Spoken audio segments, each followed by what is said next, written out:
వాళ్ళిద్దరూ ప్రత్యక్ష స్నేహం దోస్త్ చేయడం అనేది జరగదు, కానీ ఒకరి పట్ల ఒకరు అనుకూలంగా ఉండటం గతంలో అదే జరిగింది. 2019-24 మధ్యలో వీళ్ళు ఎన్ని చేసినా కానీ చివరకు మోదీ ఆశీస్సులు అయితే ఉండేవి. చివరిలో కూడా విశాఖపట్నానికి వచ్చి సభలో పాల్గొని చెప్పు వెళ్ళారు.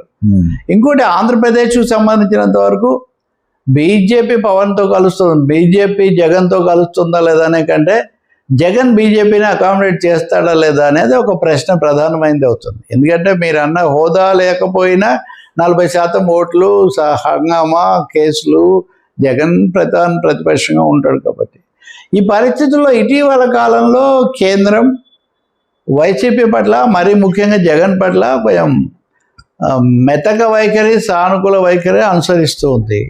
ఎన్నిసార్లు వీళ్ళు ఢిల్లీకి వెళ్ళి ముఖ్యమంత్రి కానీ లేకపోతే లోకేష్ కానీ చెప్పినప్పటికీ వాళ్ళు జగన్కు సంబంధించిన కేసులు ఇట్లాంటి వాటిలో వాళ్ళు ఏమీ యాక్టివ్ మోడ్లోకి వాటిని ఏమి తీసుకురావట్లేదు. అవి ఏడాది అయిపోయింది, అంతకుముందున్న 10 ఏళ్లకు తోడు వీటన్నిటి బట్టి వాళ్ళేం తీవ్రంగా చేసేట్టు కనిపించట్లేదని. ఇంకొకటి తెలుగుదేశం వాళ్ళలో అసంతృప్తి ఏంటంటే ఎంతసేపు మనం విమర్శించడమే కానీ బీజేపీ వాళ్ళు ఎవరు జగన్ను టార్గెట్ చేయటం లేదు.